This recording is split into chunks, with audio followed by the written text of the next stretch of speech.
মুখোমুখি হই অস্তিত্বের লড়াই। ভাষার জন্য দিতে হয় জীবন। ধীরে ধীরে বাড়তে থাকে পাকিস্তানের বৈষম্য। আমরা ঘোষণা করি আজাদী। 1969 সালে পূর্ব বাংলার স্বায়ত্তশাসনের দাবিতে জাতীয়তাবাদী রাজনৈতিক দল ও ছাত্র সংগঠনগুলোর সমন্বয়ে দেশব্যাপী আন্দোলন করে ধীরে ধীরে টানা বাঁধে আমাদের সংগ্রাম, স্বাধীনতার সংগ্রাম। মুক্তির লড়াইয়ে সামিল হয় লাখো বাংলাদেশ পন্থীরা। তারা ঘোষণা করে বাংলাদেশ। স্বাধীন দেশে নতুন রাষ্ট্র গঠনের স্বপ্ন বিভোর জনতা চায় বৈষম্যহীন বাংলাদেশ।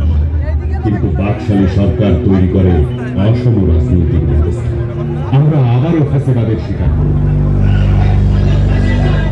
শুরু হয় 90-এর স্বৈরাচার বিরোধী আন্দোলন। রাগ ওঠে, কইরে কইরে স্বৈরাচারীরা বই দিয়ে বাংলায় দৈন্য খুলেছে পুত্রের ব্যাকনিক প্রবণের দ্বার। যে বাংলাদেশের জন্য বিগত 9টি বছর শ্রম দিয়েছি, মেধা খাটিয়েছি। 1990 সালের 6 ডিসেম্বর প্রবল আন্দোলনের মুখে সামরিক শাসক এরশাদের পদত্যাগ ঘটে।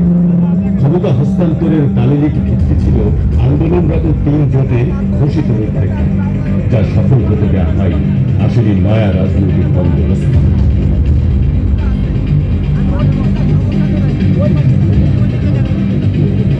বৈষম্য আর অত্যাচারের রাজনীতি আমাদের মূল মন্ত্র হয়ে ওঠে।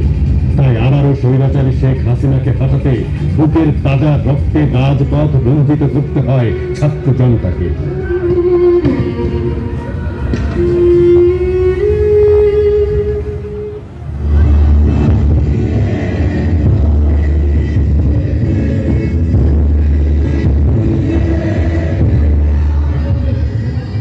আমরা চাই সাম্য, মানবিক মর্যাদা ও সামাজিক ন্যায় বিচারের সংস্কৃতি।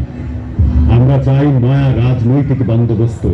বিভেদের রাজনীতি ভুলে তাই ঘটে যায় মনসুন রেগুলেশন। বাংলাদেশের এই সন্ধিক্ষণে আমরা তৈরি করতে চাই সংস্কারের পথ, খুলে দিতে চাই বৈষম্যের বাঁধ। পদ্মা, মেঘনা, যমুনায় বইছে নতুন মৌজের পানি। সৃষ্টির প্রথম প্রহরের মতো লাল হয়ে উঠেছে এই জুলাইয়ের বাংলাদেশ।